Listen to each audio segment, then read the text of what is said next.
NASA's Jet Propulsion Laboratory presents the Von Karman Lecture, a series of talks by scientists and engineers who are exploring our planet, our solar system, and all that lies beyond.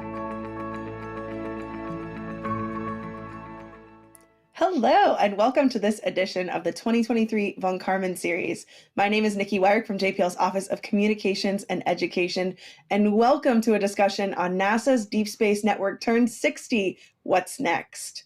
The heart of deep space communications at JPL is our Deep Space Network, or DSN. This international array of antennas located at 3 complexes in California, Spain, and Australia allow us to communicate with our missions in deep space, which we here at JPL define as from the moon and beyond. Tonight and over the next few months, we celebrate the DSN's inspiring 60-year legacy and learn how advancements in communications and aerospace engineering will pave the way for the network's incredible future. Joining us as co-host for this discussion is JPL Solar System Public Engagement Specialist, Sandy Marshall. Hi, Sandy. Hi, thanks so much, Nikki. It's a pleasure to be supporting this discussion about the Deep Space Network. JPL manages the Deep Space Network for the Space Communications and Navigation, or SCAN program, based at NASA headquarters, which operates within the Space Operations Mission Directorate. And thanks to everybody for joining. Remember, this is your space program. We want you to be involved with this conversation. So if you're watching on YouTube, X, Facebook Live, or LinkedIn, ask questions in the chat box, and our social media team will bring in as many as we can in our talk tonight. And if you don't see the chat box, reload your page, and it should be right there. You can learn about the DSN by visiting the links on your screen. The DSN has a wide array of publicly available products and resources, including, if we look at image 1A, you can check out downloadable posters and wallpapers, along with animated videos and photo galleries. And on image 1B, you can play an interactive game to learn how the DSN uses big antennas to send and receive information with spacecraft in the solar system and beyond. And then on image 2, you can check out DSN educational tools, including 2 new classroom activities about the Doppler effect and decoding space images with the DSN. And as we take a look at image 3, you can check the real-time status of communications with our deep space explorers via DSN Now, which Amy will be speaking about in greater detail. And in celebration of the DSN's 60th anniversary, we'll be highlighting key milestones and future initiatives later this year and throughout 2024. So make sure to follow NASA JPL and NASA Scan for updates. And with that, Nikki, I'll hand it back to you. Thank you. Awesome. Thanks, Sandy. Yeah, there's so much great stuff coming up for the DSN. For our discussion tonight, we have 2 experts on hand to tell us about the history of the DSN and what's next for the DSN. So now let's introduce our first speaker of the evening, Brad Arnold, the Deputy Director for the Interplanetary Network Directorate. Hi, Brad.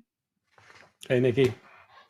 It's great to have you. So tell us, what is the Deep Space Network and what is your role with it? Deep Space Network is the ground infrastructure that provides essential telecommunications and navigation services to scientific spacecraft. So as you noted, I'm the Deputy Director in the Interplanetary Network Directorate, and I ain't gonna lie, that looks pretty tight on a business card. The DSN project is inside of our directorate, and I was the project manager for 4 years, starting in 2018. Very cool. So, Brad, what are your thoughts as you reflect on the DSN turning 60 next month? And let's pull up video 4 while you tell us. Yeah, in a word, it's just amazing. I'm going to hit on a few themes here. The first one is the infrastructure, because that's probably the first thing that comes to mind when you think about the DSN. These huge, iconic steel structures towering above the landscape. They may seem a little bit mysterious as they, quietly point in the sky. This one you're looking at right here is DSS-36 in Canberra, Australia. That dish up there is 112 feet in diameter. There's 1 million pounds of steel in motion up there. It came online in October of 2016. These complexes are always in these beautiful locations, very picturesque, remote, quiet places, but they didn't just appear here by themselves. They're here because of the people, and that's the next thing that I really want to hit on. I joined the DSN back in 2015, and the first person that I met was Al Bonji. Al was the DSN project manager between 2004 and 2018, and at 14 years, he was the longest serving leader of the DSN. Incredibly energetic, deeply committed, He guided the DSN during very challenging times. Sadly, we lost him the following year in July. He's missed very much. Godspeed, Al Bonji. One of the first persons who Al introduced me to was Dr. Ed Cruzens. So Dr. Cruzens was a DSN's Canberra Complex Director between 2012 and 2021. Just a wonderful leader, a wonderful friend. And I remember when I first met Ed, he's so cool. He kind of took me aside and he says, "Hey, man, it's all about the mission." And I'm all like, the mission? What? Is Tom Cruise going to come flying by on a motorcycle or something? What mission? And, I came to realize he was talking about getting the data back from the instruments on these robotic spacecraft, getting that data into the hands of scientists and into the knowledge of our universe. That's incredible. Thanks for sharing kind of your origins with the DSN. But can you tell us, how did the DSN begin itself, and who were some of the original folks involved? Let's go to image 5. So it's the late 1940s, and the Cold War is starting to rage with Russia.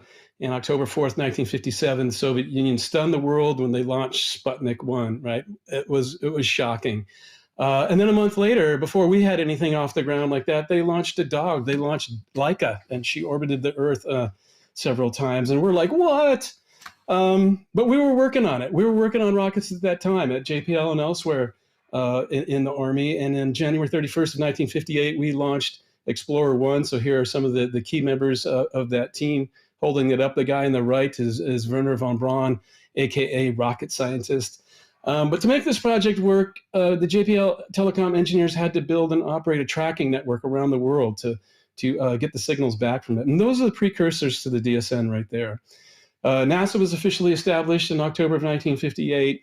JPL was transferred from the Army to NASA in December of 1958. And if we could go to number 6, please. Ladies and gentlemen, I give you Eberhard Rechten. He graduated from Caltech with a PhD in 1950. He joined JPL, where he designed radio guidance systems for missiles. His key thing that he worked on was he perfected phase lock loop receivers, which helped the network compensate for Doppler effects. So in other words, we could track things that were moving fast, like missiles and rockets. After several management stints, in 1960, he was a program director for the Deep Space Instrumentation Facility, DSIF. That facility in 1963 was converted to the Deep Space Network, the DSN. He was the manager there until 1967 when he left. He had a fabulous career after that. But because of his beginnings with the DSN, he is called the father of the DSN, the Deep Space Network. So there you go. Let's move on to number 7. We're here to talk about the DSN. We can't talk about DSN without talking about antennas, and this is one of the first big antennas that we built. Dr. Rechten worked on this quite a bit. This is Deep Space Station number 11, DSS 11, and we opened this in 1958 in December at Goldstone, California, just in time for some of the Pioneer missions that were coming, and that's why we call it the Pioneer Station. So I'm going to talk a lot about the different projects that the DSN supported. The DSN, the Pioneer program was about 20 probes total. It started out with the Army, and later on Ames Research Center took that over. But the DSN supported every single one of those, including Pioneer 10, which was the first spacecraft to fly by Jupiter, Pioneer 11, which flew by Jupiter, and then Saturn. So this is sort of the prototypical antenna. They started popping up all around the world. I think this is a Blah-Knox design. It's a 26-meter dish, Cassegrain optics. It has an hour declination tracking topology, just a wonderful workhorse antenna. This one was officially retired in 1981 after 23 years and was declared a historic national monument in 1985. So number 8, please. So the concept of the Deep Space Network was a separately managed and operated communications facility that would track all the deep space missions. So it's sort of one size fits all, and that reduced the cost for all the missions that were out there. So in 1964, we opened the Deep Space Operations Facility, Spaceflight Operations Facility, and this is a centralized node where all that data comes in and out from the antenna networks, comes through this facility right here, and then it goes out to the projects. If you go to the next slide, this is 1964. This is now today, and you can see it looks pretty much the same. Only has some different colors, but it's those rows of computers and operators that run the complex. And if you go to a tour today of the JPL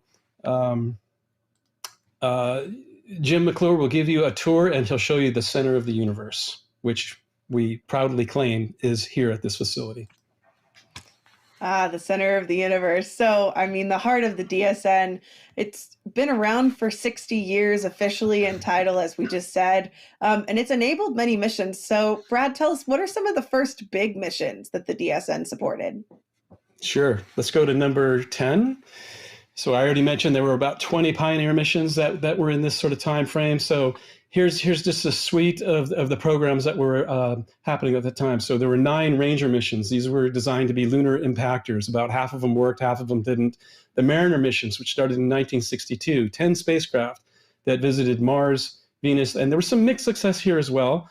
The first spacecraft to visit another planet, Mariner 2, launched in 1962, went to Venus. The first one to fly past Mars, Mariner 4, launched in 1964. And then the Surveyor program started in 1966, and we were trying to land things on the moon. These are the predecessor projects to the Apollo. 5 out of 7 of these actually landed. They were successful. And then the Viking program, just amazing. These were orbiter lander pairs that were launched in 1975. They landed on Mars successfully, and they operated for a number of years, sending back pictures and our first real understanding of what's happening at Mars. So if you haven't been counting, you're in luck, because I have been, and I've just presented about 40 missions that the DSN has been tracking and supporting over the last 10 years. If we go to slide 11, figure 11, of course, this is the big one, right? 14 Apollo missions officially, 10 went to the moon, 6 of them landed. And this is Apollo 11, landed on July 20th, 1969. Just an amazing event. And the Russians were like, what? In case you haven't heard, we're going back to the moon with the Artemis program. Amy will talk about that. And let's move on to slide number 12. The Voyager missions. We can't talk about the DSN without talking about Voyager. It's just in our blood. We've been tracking Voyager since 1977 when they launched. In the mid-60s, a JPL engineer by the name of Gary Flandreau noted that the outer planets would align in such a way that a spacecraft could fly from one to the next, to the next, to the next, using gravity assist in the mid-70s. So we got to work, and we built 2 twin spacecraft. They launched in 1977, and off they went. Voyager 1 passed by Jupiter in 1979 and Saturn in 1980, and then it went into interplanetary space. Voyager 2 did the same thing, Jupiter and Saturn, but then it went past Uranus in 1986 and Neptune in 1899, and those are the last times that a spacecraft that we've built have actually been to those planets. And then it went on its interstellar tour, exploring the heliosphere, and then exiting the heliosphere and entering interstellar space. Voyager 1 did that in 2012, and then Voyager 2 in 2018. Voyager 1 is traveling 38,000 miles per hour. It is 15 billion miles away from the Earth right now. It takes 22 hours for a radio signal to get to it, and therefore 22 hours for the radio signal to get back. Imagine calling your friend, hey, Jill, do you want to do lunch tomorrow? And then you got to wait 22 hours, and then Jill gets the message, and she calls you back, and she says, what? I mean, this is the way we communicate with spacecraft, right? It's a little bit painful. For reference, Pluto is about 4 billion miles away, so we're 4 times how far Pluto is away from the Earth. Yeah. It is a big distance. And with the Voyagers being so far out there, Brad, the DSN must need incredibly large antennas. So tell us, who are the people working on the antennas, and what are some of the more current notable missions that have used the DSN antennas? Great. When I joined in 2015, the DSN, I had the distinct pleasure of meeting a gentleman by the name of Peter Hames. Pete works in the DSN. He's still here today. He's an engineer's engineer and a wealth of information on the build, history, and maintenance of the big antennas. And so I sat down with Pete a week ago for you to talk about his experience in the DSN. So here's a character for you, and here he's going to talk about the big antennas. Let's go to video number 2, or 13, as you call it. Hi, I'm Pete Hames. I'm the manager of the Antenna Front-End Facilities and Infrastructure Office for the DSN. I joined the DSN in January of 1981 as a mechanical engineer, so I've been here about 43 years.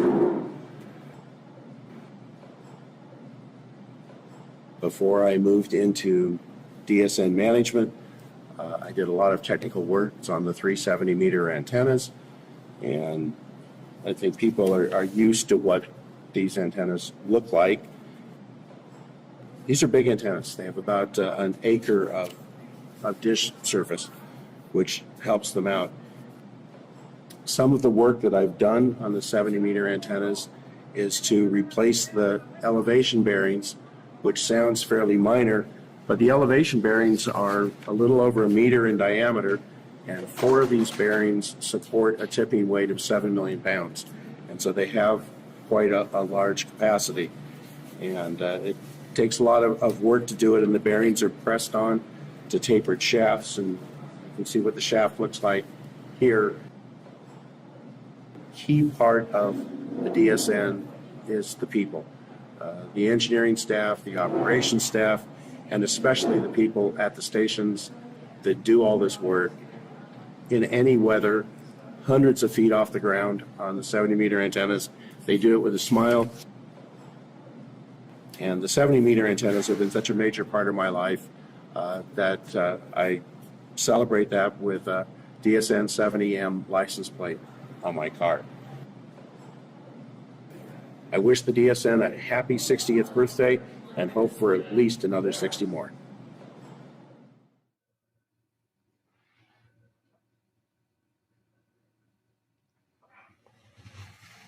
Awesome. Okay, we can stop that one. Great clip of Pete. So now tell us a little bit more about the missions that the antennas support. Okay, let's go to number 14. So for the past 27 years, mankind has been sending a steady stream of projects to Mars. We're like Mars. And what have we found? Well, evidence of water constituents needed to support life, such as inorganic compounds, oxygen, carbon, hydrogen. We've even found Mars quakes there, so we know there's an active interior surface. Have we found dried up squid or a Starbucks drive-through? Not yet, but the search continues. So in 2020, NASA launched the Perseverance rover, and it landed the following year after 7 minutes of terror. It got on the surface and began collecting rocks that samples that we intend to bring back to Earth. And it brought a little stowaway. It brought a helicopter, and the Russians now be like, what? So in December 17th, 1903, in Kitty Hawk, North Carolina, the Wright brothers took off in the Wright brothers flyer, and they flew for 12 seconds. In 2021, some 117 years later, we took off a helicopter on Mars, and it flew for 39 seconds. So the helicopter log today stands at 66 flights, 9 miles, over an hour of flight time. It's just amazing accomplishment. Slide 15. Galileo spacecraft, first spacecraft to enter orbit around Jupiter, launched in 1989, took 6 years to get there, and it did science for 8 more. Let's move on to the next slide, 16. Cassini, launched in 1997 to Saturn, took 6 years to get there, spent 13 more years there for a total of 19 years. It circled the planet 294 times before it met its fate, crashing into the planet. It also dropped a probe, Huygens probe, which is the European Space Agency probe, down to the surface of Titan, a moon. It was a 2.5-hour descent by parachute. It landed and it broadcast for 72 more minutes. It took dozens of pictures, obviously, thousands of pictures of Saturn, but this particular shot is a composite of 36 pictures that were put together by an amateur astronomer. Next slide. What if we discovered that an asteroid might hit the Earth in a year's time? What would we do? We could send Ben Affleck and Bruce Willis, a few nukes and a film crew, but we're NASA. We got a better idea. We're going to perform a planetary defense experiment, and this one's called DART, Double Asteroid Redirection Test. This thing launched in 2021, and it flew to a binary asteroid system called Didymos. This is sort of an accelerated view you have right here, and our goal is to impact that little guy on the right. It's about a 500-foot in diameter, and we knew that these two orbited about every 12 hours, and we just smacked this thing dead on. Right here, boom, victory. So this is a 1,300-pound spacecraft traveling 4 miles a second, slammed it into it, and what we managed to do was change that orbit by about 30 minutes, and we could actually measure that. So now we know if something's going to hit us, if we get out there early enough, we can deflect it just by merely hitting it with a heavy spacecraft. Pretty cool stuff, all brought to you by the DSN. Next slide, number 18, please. is JWST. So they launched on Christmas Day, 2021. Thank you. There went my holiday. But this is just a phenomenal mission, right? This is the premier spacecraft telescope, space telescope. And why in space? Space is better. It's there's no atmosphere, there's no clouds, there's no sunlight to bother us because we're always pointing into the dark out at Lagrange point 2. This is a 6.5 meter equivalent telescope. It is 10 times more powerful than Hubble was, which was our last premier space telescope. This picture is of the Eagle Nebula. This particular formation here is called the Pillars of Creation. And so this is the formation of stars happening out here. It's a bunch of hot dust and gas that is collecting, turning into stars. Some of these are only a few 100,000 years old, and they'll continue to form for millions of years. Yeah. That's just a stunning image. Thank you for walking through just a small portion of the incredible work the DSN has done as communication infrastructure for these deep space missions. Is there anyone else you'd like to talk about in the DSN? Yes, please. I'd like to talk about Sue Finley. She's been with the DSN for a little while. She's been at JPL for a little while. I'll let her tell the story. Let's go ahead and roll video number 5. She's still here at JPL today. My name is Sue Finley, and I started at JPL 2 days before Explorer 1 was launched. I started as a computer, and we didn't even have the large IBM that took up a whole floor of a building then. We were computers, and we did the computing. My favorite project ever was in 1985, and the Russians had 2 spacecraft going to Halley's Comet. We did not have anybody going to Halley's Comet. The French had talked them into putting balloons on their spacecraft that they would drop off at Venus. The DSN was tracking Vega for the French balloons. And I remember being in that back room there and watching the monitor that was getting the signal from the DSN station, and I remember seeing the blip go up when it got it, and I jumped up and down. It's just nothing more exciting than having a success like that. Happy birthday, DSN, and many more. And I hope I'll be with you. I plan to.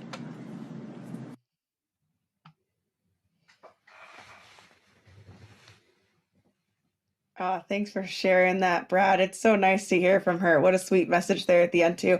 We love Sue, and we're so glad to have her at JPL today. So I do want to turn it over to Sandy. We've had some great questions online for you, Brad. Sandy, what are they asking out there? Well, Nikki, first of all, thank you so much to all the viewers for these fantastic questions on all the platforms.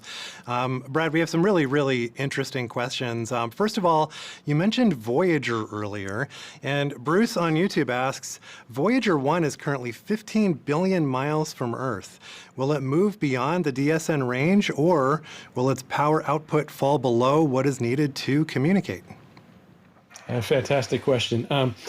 So yes, it is moving further away. Its power supply is actually losing a little bit of power. So we think we got another 5 years to go on it. And it is getting very hard to listen to it. So we actually array antennas together. Like we take one antenna and then we add another one and a third one. And we've actually added 5 antennas together so we can hear it clearly. But that's a fantastic question. It's just a matter of time. All right, thanks so much. We got a couple more here, Nikki.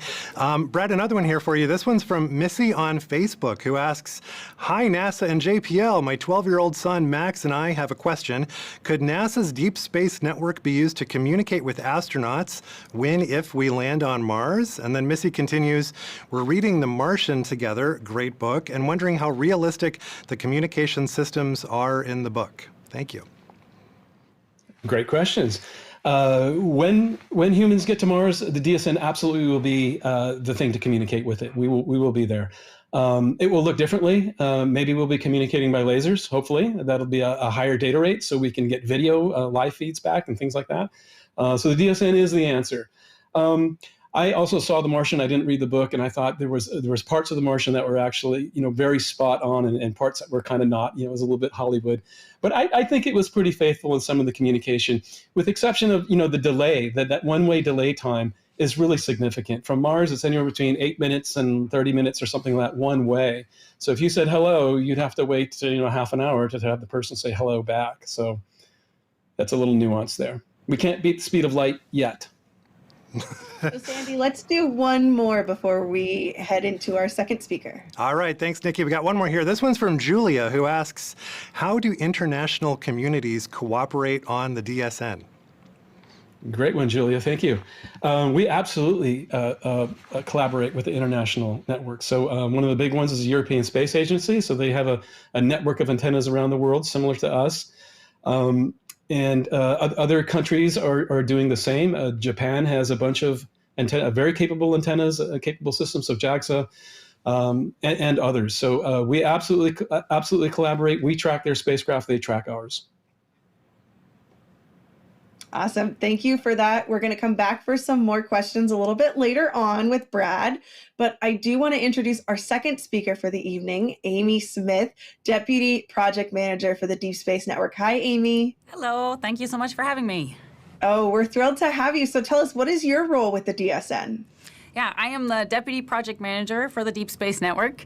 And as Brad talked about, it takes a lot of people to run the DSN, but the project office is really responsible for making sure the DSN can operate 24 hours a day, 7 days a week, 365 days a year. That means making sure we have the right staff at all of our complexes, making sure they have the equipment that they need, making sure we are developing and delivering the new technologies that we need at the sites to support our current missions and future missions. Very cool. So you sound very busy, but can you tell me, what is the DSN currently supporting? Yeah, why don't you bring up image 22? So the DSN is currently supporting over 40 missions.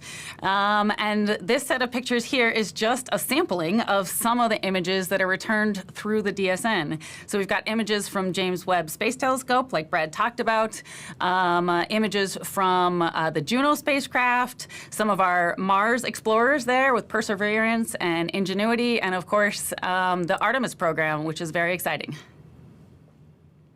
Very cool. And let's pull up image 24. This was just in the news. Can you tell us about this one too?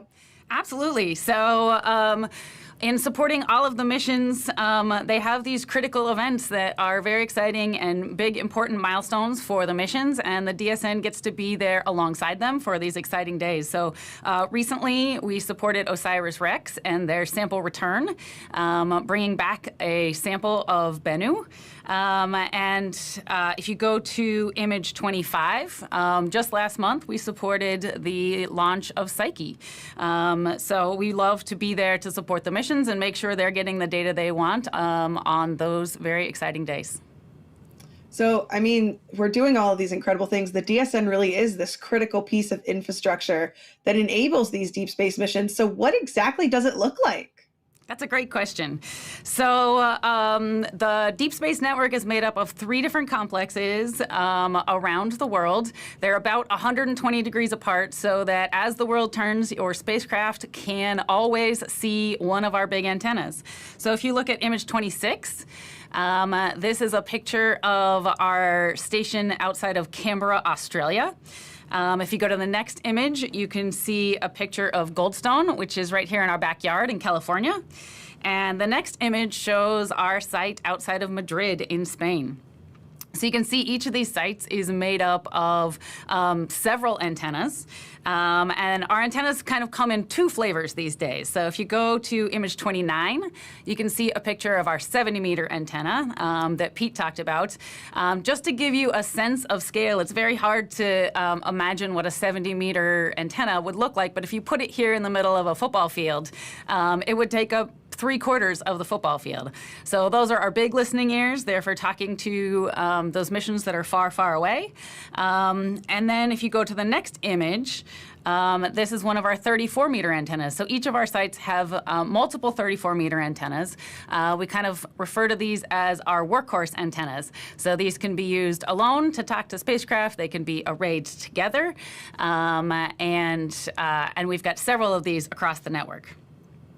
If you go to image 32, you can actually see DSN Now, which Sandy introduced. And so this is a great way to get an image of what the DSN looks like. So you can see an image of each of our sites. So across the top, we've got Madrid, and you can see Madrid currently has each of these antennas. They've got one 70-meter antenna and four 34-meter beam waveguide antennas.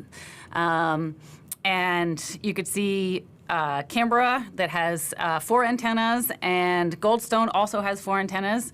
So all in all, we have 14 operational antennas in the DSN. And this is a great resource. You can actually go to DSN Now, and you can see what we're tracking at any given time. You can see the little squiggly lines. The squiggly lines going up mean we are sending commands or data to the spacecraft, and the squiggly lines coming down mean we're getting data from them. You might also see things like arrays. So you will see multiple antennas all pointing at the same spacecraft, or you might see one antenna that's talking with multiple spacecraft at the same time. So like in this video, how all of the Madrid antennas are talking to Voyager 1. Exactly. So what else is part of the DSN? We talked about the antennas. What else is there? Yeah, if you go to image 33, the DSN is infrastructure. So the antennas are our big instruments, but there's a whole lot of other things at each of our complexes. There's a control room. There's all of the people necessary to support our antennas, and they need offices and cafeterias and dorms. We need power and electricity. We've got generators in case we lose commercial power. We've got our specialized electronics like our low noise amplifiers, which can listen to these really quiet signals from space. We've got our high power transmitters, so we can send those signals back out to the spacecraft. And then each of these sites is located in a relatively remote location. So we've got our animal visitors, which can sometimes cause trouble. At Goldstone, we have quite a few burros that come and visit the complex. Well, I mean to ask you, what services are you providing to these missions? Maybe not to the burrows, though, but what are you providing to the deep space missions? Yeah, if you look at image 42, this is a great picture of what the DSN does for our missions. So the one on the left-hand side, rather, is probably the one you think of most often. We're sending commands up to the spacecraft. We're getting data back down from the spacecraft. That's the bread and butter of what the DSN does, and that's talking back and forth with our missions. But the one in the middle you might not think about, but is really critical, is navigation services. So we can help tell these missions where they are, where they're going. If we're doing something like coming into land on another body, or going into orbit or impact like DART, we use this navigation capability to help them steer and correct and make sure that they go exactly where they want to go. And then lastly, the DSN can actually be used to do science directly.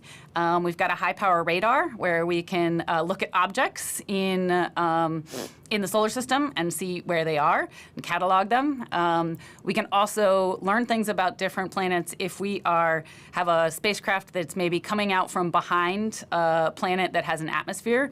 We can see how that atmosphere changes the radio waves as they come back to our antennas, and we can learn things about the planets or the atmospheres that way.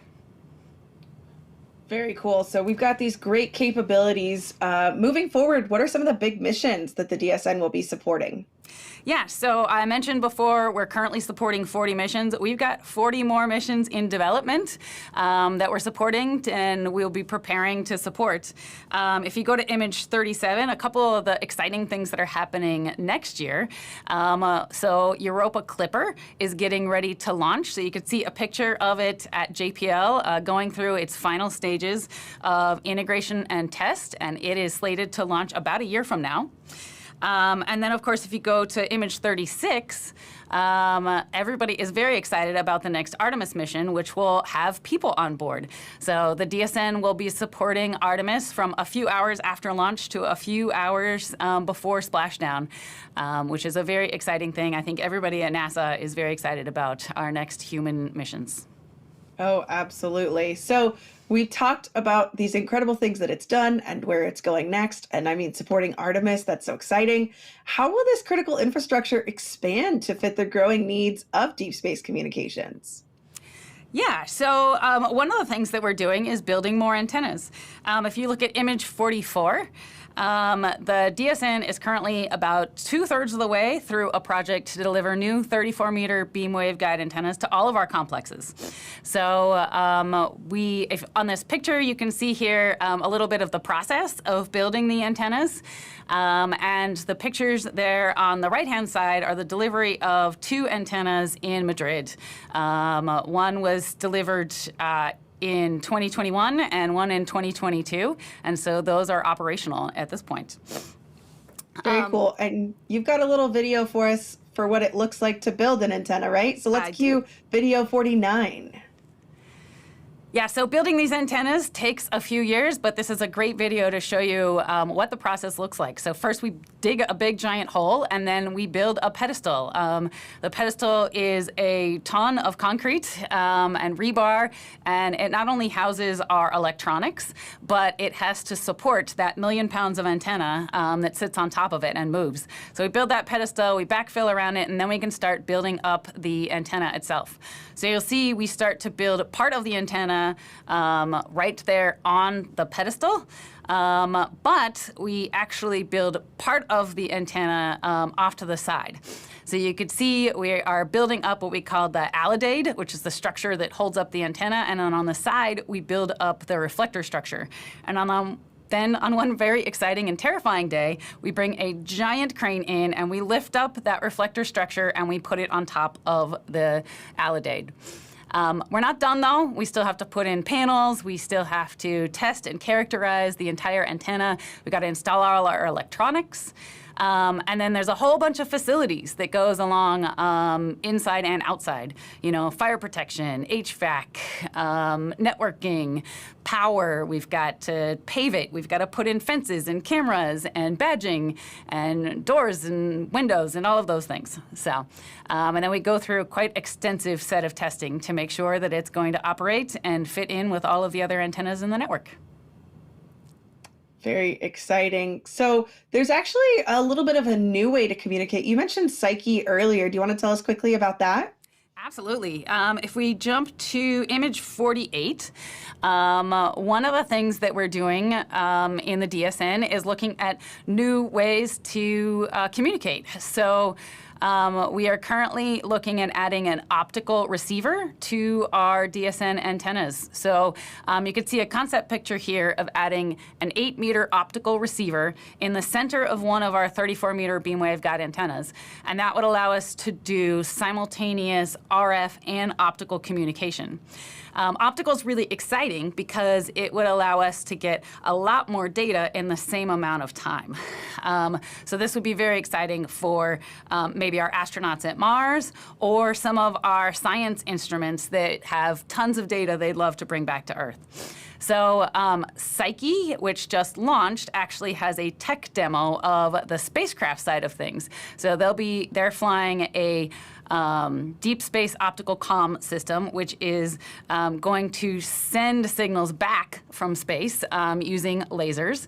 And we have a tech demo on our side in the DSN installed on our R&D antenna.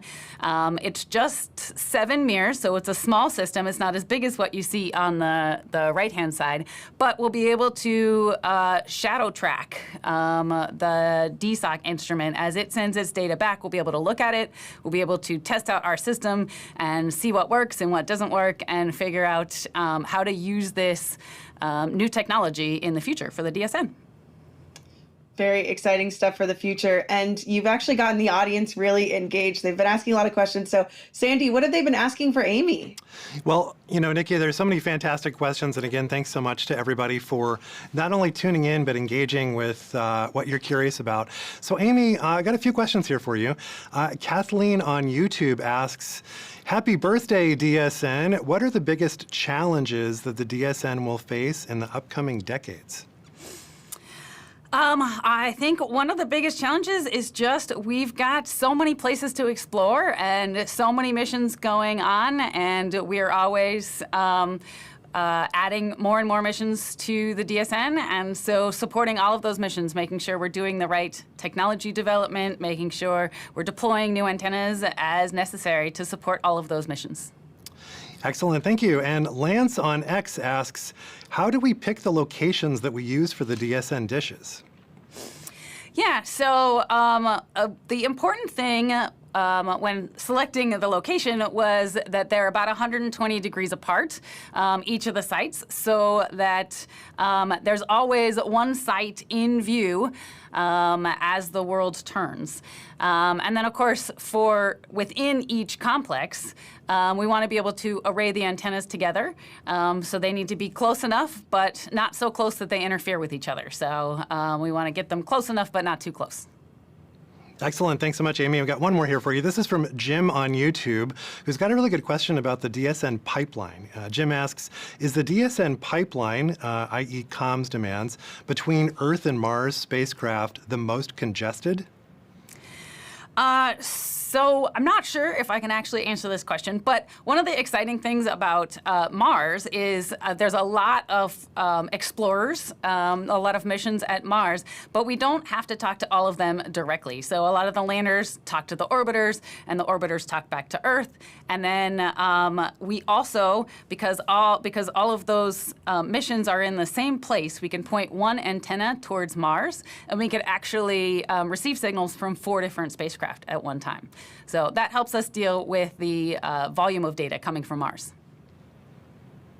Very exciting. So I think we've got a ton more questions, but I want to bring Brad back in as well.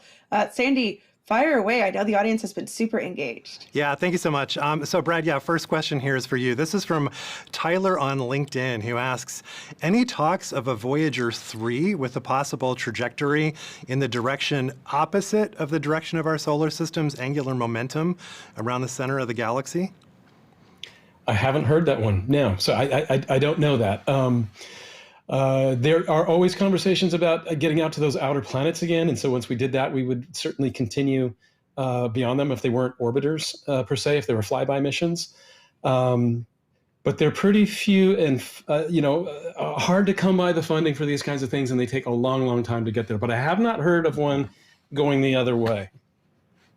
All right, thank you. So Amy, we'll go to you for the next one. This is from Bruce on YouTube, who asks a question about the scheduling for the DSN. How complicated is it to schedule everything so that there are no dropped communications?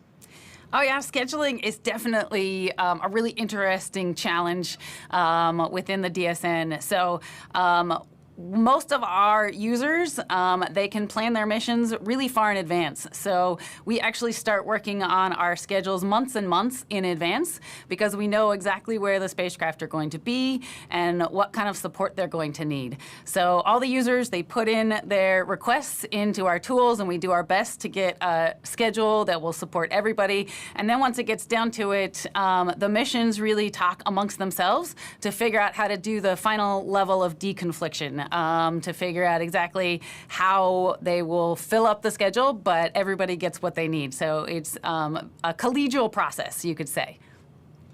Excellent. Thanks so much. So Brad, we'll go back to you for the next one. This is from Otis on Facebook, who asks, can we use the DSN for navigating or steering spacecraft? We do that every day, yes.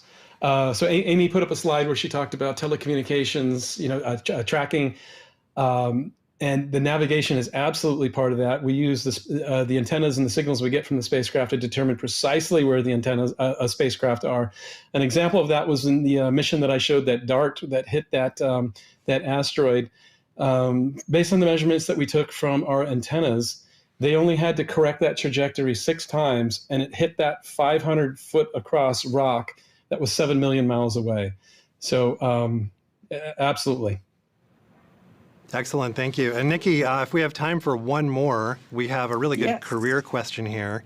Please. Fantastic, from some good friends overseas. So this is a question from both of you. Amy, let's start with you on this one, and then we'll hear from Brad. This is a career-related question from Yoel on YouTube, who asks, "Good evening from the Dominican Republic. I am a telematics engineering student, and I would like to know what skills are very necessary for a deep space engineer in telecommunication to be a part of." So I'm very excited for you to, complete your studies and all of those things. So for being in the DSN, an engineering or technical background is great. Electrical engineering, RF engineering, we have mechanical engineers, system engineers, a lot of engineering, and a lot of kind of big creative thinkers. Thanks so much, Amy. And Brad, we'll throw it to you for any critical career skills that you might advise students and aspiring engineers to be thinking about. Yeah, I agree with Amy. And in terms of focus of studies also, just nail the arithmetic, that calculus comes in really handy. And the diversity of skills that she was talking about, it really does come into play. So for example, as an electrical engineer, I took classes in thermodynamics and thermal. And, you're wondering, what am I ever going to use thermal for? I'm an electrical, but it comes into play every single day in the design, build, and test of electronics boxes. So the radios. It's essential to be pretty wide if you can. Thanks so much for that, Brad and Amy. And with that, Nikki, we will hand it back to you. Thank you. Oh, I am so bummed we're out of time for questions today, but there have been some great questions online. Thank you all so much for engaging. Thank you, Sandy, for bringing those to us. I want to thank our phenomenal speakers this evening who covered such a large breadth, 60 years in such a short period of time, and the future of the DSN. So thank you to Amy Smith and Brad Arnold. Again, thank you to our wonderful questions co-host, Sandy Marshall. And this is the last talk of the 2023 season. So we'd also like to take the moment to thank Christopher, Bill, Colin, Max, Corey, Robert, Gabby, Rachel, Emily, Joey, Mark, Curtis, Brian, and everyone behind the scenes that make the Von Karman series possible every single month. And to all of you watching, thank you for joining us for a great 2023 season. As always, you can revisit any of our Von Karman talks for the past 5 years on JPL's YouTube page. Thanks for joining us, and we will see you in 2024. Have a happy and safe holiday season. Bye-bye.